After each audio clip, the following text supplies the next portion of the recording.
Elle s'appelle Mira Nechama, elle est en Israël depuis 1 an et demi, elle est sociologue des religions. Elle venait de finir sa thèse lorsqu'elle a décidé de faire ses valises. Pourquoi ? Eh bien pour arriver à Jérusalem, une ville qu'elle adore. C'est parti. Ils ont relevé le défi de l'Alia. Alia Story, c'est vous, c'est nous. Mira Nechama, bonjour. Bonjour Cathy. Alors, arriver à Jérusalem, c'était quoi ? C'était une fin en soi ? C'était le début d'une nouvelle vie ? Une fin, c'est toujours un début dans la tradition juive. Non, c'était la poursuite d'un ta'alir, d'un processus que je voulais faire depuis longtemps. Et finalement, il a fallu quand même faire des études en France et... En fait, j'avais déjà commencé ma thèse et j'étais venue il y a 10 ans quand j'avais commencé pour faire une année comme ça de Scholar in Residence, de Visiting Scholar. Alors, une thèse passionnante sur les Juifs qui deviennent bouddhistes, en fait. Ouais, qu'on connaît aux États-Unis comme les Juifs bouddhistes, les Jewish Buddhists. Ouais, les Juifs qui n'ont pas trouvé ce qu'ils cherchaient comme spiritualité dans le judaïsme et qui donc partaient vers le bouddhisme dans les années 70.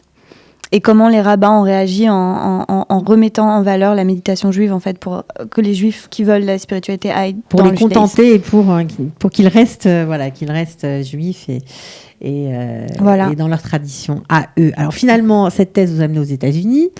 Exact. Un petit détour presque 10 ans. Quelques années. Ouais. J'ai rencontré mon ex-mari. Je suis partie à New York. J'ai vécu à New York. J'ai étudié à New York. C'était très beau. C'était super. Lui, il voulait pas venir ici. Moi, je voulais déjà faire ma Alia. Et puis finalement, on s'est séparés, on a divorcé. Et je suis pas venue ici tout de suite. Je suis rentrée en France d'abord 1 ou 2 ans, préparée. Je suis revenue ici faire une année d'études dans une yeshiva. Repartie en France et puis finalement j'ai fait la Alia. Pourquoi c'est tellement difficile ? Parce que vous n'êtes pas la seule, il y a beaucoup qui font des allers-retours en se disant on se sent pas bien en France, mais en même temps on est hyper attaché à la culture, on est très français et on a du mal à finalement faire le pas. Ouais, pour moi c'est pas ça, c'est pas qu'il y avait des résistances ou quoi que ce soit, c'était plutôt il y a un moment qui est le moment juste et tant que ce moment juste n'est pas arrivé, ça se fait pas. Et c'est un peu comme ce qui est arrivé à Yaakov qu'on vient de lire il y a pas longtemps dans les parachiotes. Il veut épouser Rachel, mais il faut qu'il attende 7 ans, puis après il faut qu'il attende encore 7 ans. Et le désir est là et les 7 ans ça paraît rien parce que ça fait partie de sa vie, ça construit sa vie aussi, mais il y a un moment juste. Alors, pourtant, vous ne parliez pas l'hébreu. Hein, vous dites que vous êtes préparé, etc., mais vous ne parlez pas l'hébreu. Non. Vous avez fait le saut, et aujourd'hui, apparemment, ça y est, quoi. Vous êtes presque bilingue. Ouais. C'est vrai que je me souviens que j'ai des amis qui me disaient « Mais je comprends pas, t'en parlais comme ça, genre oui, le mois prochain, je pars en Israël, comme c'est juste, voilà. » Mais parfois, il faut pas trop penser, aussi, peut-être, je pense. Mais quand on est dans le juste, il n'y a pas besoin de... Voilà, on y va. Quand on est centré sur ce qu'on doit être, c'est ça fonctionne, peu importe qu'on se soit préparé ou pas. Je crois. Parce qu'a priori, vous êtes monté, vous n'avez pas de famille, pas de boulot, pas d'hébreu. Ouais, la totale. Mais ce que j'avais pas non plus, c'était des idéologies. C'est-à-dire des grandes idées, des faux espoirs. Voilà, je connaissais Israël, j'avais déjà vécu 2 fois 9 mois. Je connaissais, qu'est-ce que c'est que la barrière de la langue au départ, comment ça fragilise, parce que je suis quand même arrivée, je suis devenue docteur, donc soi-disant docte, soi-disant connaissante, et puis à pas pouvoir lire un cheshbon, un truc, une facture d'électricité, quoi. C'est ça. Et en fait, j'aime beaucoup quelque part, parce que ça permet de cultiver vraiment la hanava, l'humilité. Vraiment. C'est-à-dire, j'ai 3 ans, j'ai 4 ans, j'apprends à parler, j'apprends à lire. C'est le secret pour réussir son alia, d'être humble. C'est le secret du bonheur, je trouve.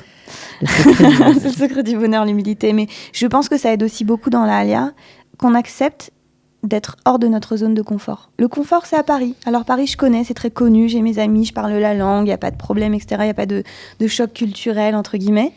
Et pourtant, je suis pas bien là-bas, c'est pas pour moi. Et c'est ici. Alors c'est ici, et c'est vrai que votre, on va dire, passion pour la méditation juive que vous enseignez, évidemment, vous avez assouvi cette passion parce que vous êtes prof, vous avez trouvé des endroits où vraiment ça se développe, vous avez des élèves, mais vous avez aussi trouvé à Jérusalem une multitude de possibilités d'études qui vous ravit. Oui, c'est pour ça que j'ai choisi Jérusalem. Je l'ai choisi aussi pour le climat. J'aime beaucoup Tel Aviv aussi, je me sens très proche de Tel Aviv, mais le climat, ici l'air est pur, la nature est belle. Là où j'habite, j'ai beaucoup de chance, un quartier c'est beau, c'est très vert, etc. Et il y a des opportunités d'études juives extraordinaires. Enfin, Jérusalem, ça reste quand même... Il y a des cours, mais partout. Il y a des cours connus, il y a des cours de bouche à oreille. Là, j'ai commencé cette année un cours de Zohar avec Melilla Elner-Eshed, qui est juste une enseignante, mais extraordinaire. Qui enseigne aussi à l'Institut Hartmann. Ouais. À l'Institut Hartmann, exactement. J'étudie dans une yeshiva qui s'appelle Har El, qui a été fondée par le Rav Daniel Sperber et par le Rav Herzl Hefter, qui sont des enseignants aussi extraordinaires. Vous étudiez évidemment en hébreu, donc j'imagine qu'au début, ça ne devait pas être facile quand même. Non, c'est ce que j'appelle l'ulpan appliqué. D'accord. C'est-à-dire que j'ai pas vous n'avez pas fait l'ulpan, hein, c'est ça aussi qu'il faut préciser. J'ai pas fait d'ulpan. Je recommande de faire l'ulpan. Hein. Moi, il se trouve que quand je suis arrivée, j'écrivais encore ma thèse en fait. Donc voilà. Et puis là, je fais d'autres choses et voilà. Mais du coup, l'ulpan appliqué, c'est-à-dire on se jette dans la piscine. Alors l'ulpan appliqué, ok, on apprend à lire, on apprend à comprendre, on déchiffre la lecture. Ça doit être compliqué quand même la lecture. Je pense que les cours à l'oral, c'est peut-être plus simple. Je sais pas. Écrire, ça doit être dur aussi avec un ulpan appliqué comme ça. Bon, au moment où j'arrive, j'ai déjà le niveau pour comprendre. Oui, j'ai déjà le niveau. J'aurais pas pu il y a, je sais pas, il y a quand même, c'est pas pour tout le monde. Non, faut avoir un minimum parce que sinon c'est trop. Je veux dire, tout est en hébreu. Et puis on étudie la Gemara, donc il y a de l'araméen, hébreu, araméen, tout. Non, il vaut mieux préciser. Non, évidemment. Je veux dire, quand on a 8 ans, le plan appliqué, ça va, on se met à l'école et puis voilà. Mais à ce niveau-là, non, j'ai appris par immersion. J'ai appris par immersion. L'année dernière, quand j'ai terminé ma thèse, j'ai passé quelques mois à Matane, qui est un endroit où on enseigne la Torah aux femmes, avec les cours en hébreu. Et puis voilà, on construit petit à petit. Ouais, donc la Torah, ça a été votre ulpan en fait, à vous, les cours de Torah ici. Beaucoup. Ouais.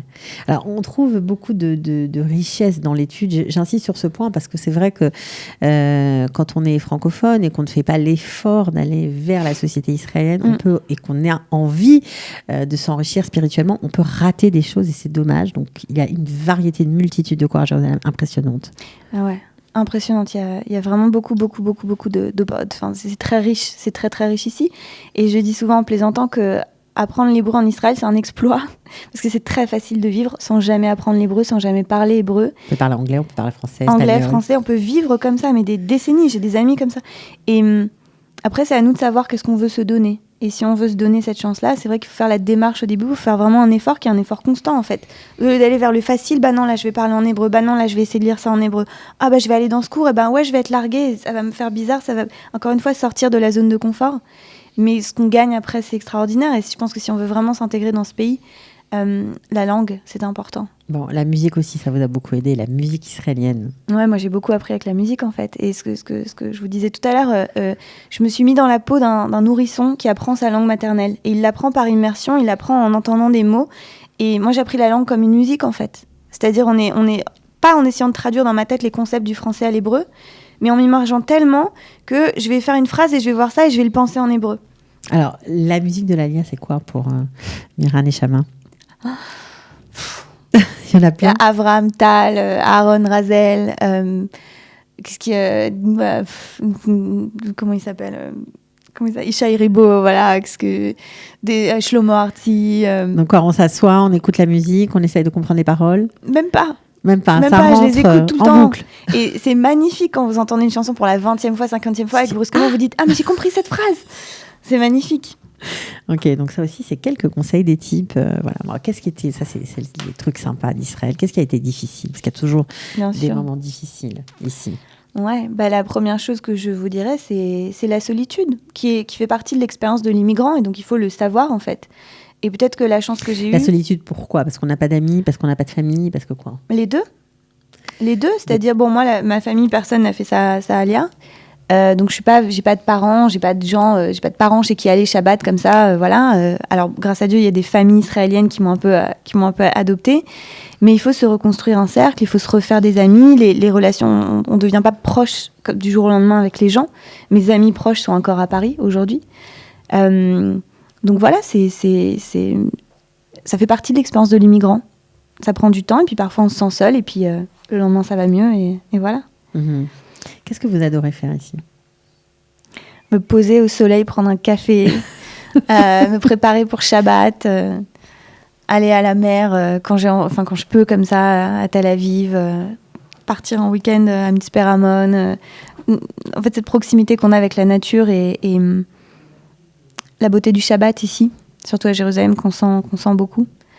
Aller à des concerts, aller à des festivals, il y a des super festivals partout ici. Aller étudier justement me lever tôt et voir que tout le monde est debout. Il y a une synagogue en face de moi, je vois les hommes qui rentrent pour le minyan à 5h, à 6h du matin, c'est génial. Ouais. Alors pourtant, on sait évidemment que pour les nouveaux immigrants, parfois le conflit est très présent. Ouais.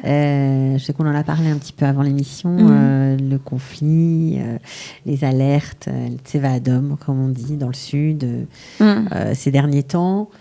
Ça vous a un peu perturbé au début? C'est difficile parfois?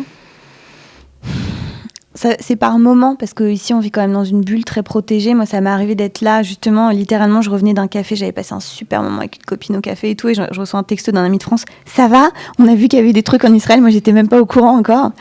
Donc on vit dans une bulle ici, donc ça vient plutôt par vague, en fait, de prise de conscience brusquement. Et je vais vous dire quelque chose qui va peut-être vous choquer, je suis pas du tout comme... Non, j'en ai entendu pas mal, rien ne me choque, allez-y. Ok. Non, je suis pas du tout comme la plupart des Français que je connais et non plus comme la plupart des gens religieux que je connais. Je suis plutôt de gauche. Et donc pour moi, juste l'idée que ma présence ici, elle fait souffrir d'autres personnes. Et encore une fois, voilà, chacun a ses responsabilités, etc. Je suis pas en train mais il y a une réalité sociale qui est qu'il y a des gens aujourd'hui qui... Moi, j'ai fait des voyages où on va rencontrer justement des gens du côté palestinien, etc. Eux aussi doivent prendre leurs responsabilités et tout, hein. Je suis pas non plus dans le... Non, mais c'est... Mais quelqu'un qui nous racontait ça, que lui, quand il était jeune, il allait tout le temps le vendredi à prier à la mosquée, etc. Et puis que depuis la deuxième intifada, ils peuvent plus aller nulle part, ils peuvent plus aller à la mer. Il y a des gens qui habitent ici à quelques kilomètres qui ont jamais vu la mer, quoi. Et qui vivent dans des barrages, dans l'humiliation, dans des machins. Encore une fois, on n'est pas... la situation est complexe, mais il y a un état de fait, en tout cas. Et donc ça, c'est dur pour moi, de savoir qu'il y a une souffrance de l'autre côté, alors que moi, c'est facile. Tout est très très facile pour moi, et en même temps de savoir à quel point on est vulnérable, en fait, à quel point on est vulnérable, qu'on est ce tout petit pays entouré comme ça d'ennemis, et à quel point il y a de la haine, quoi. Donc ça parfois ça m'est arrivé de me dire putain, qu'est-ce que je fous là. Et en même temps, comme je vous disais aussi, ça fait partie de la réalité de ce que c'est qu'être juif. Je pense que ça a toujours fait partie de la réalité, ce que c'est qu'être juif. Et étant ici, je me dis, au moins là, on est dans la vérité. On est avec la vérité, c'est pas la télé, c'est pas machin, c'est là. Et moi, d'ailleurs, je commence à m'engager. Je vais m'engager. Il y a une magnifique organisation qui s'appelle Roots, les racines, où c'est ce qu'on appelle des settlers, je sais même plus comment dire en hébreu là, mais qui sont dans le Gouche et de Sion et qui se rencontrent avec des Palestiniens qui habitent dans le Gouche et qui essayent qui se disent en fait c'est pas la terre qui appartient à l'homme, c'est l'homme qui appartient à la terre. Et on est là, on n'a pas le choix, donc qu'est-ce qu'on fait maintenant? Pour faire avancer le dialogue. Donc au moins en étant ici, je peux faire partie des gens qui font des trucs sur le terrain. Ça vous plaît? Pour se rencontrer, ouais, parce que c'est concret. C'est votre pierre à l'édifice. En tout cas, de ne pas venir ici et de prendre et de rien donner, quoi. Ouais.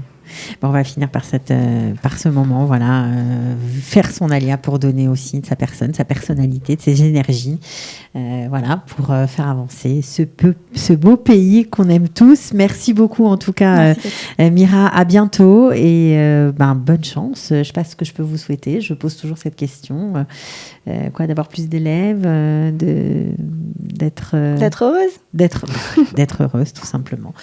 À bientôt. Et je vous le souhaite aussi, merci. Merci beaucoup. Merci, ciao. Cathy. Ils ont relevé le défi de l'Alia. Alia Story, c'est vous, c'est nous.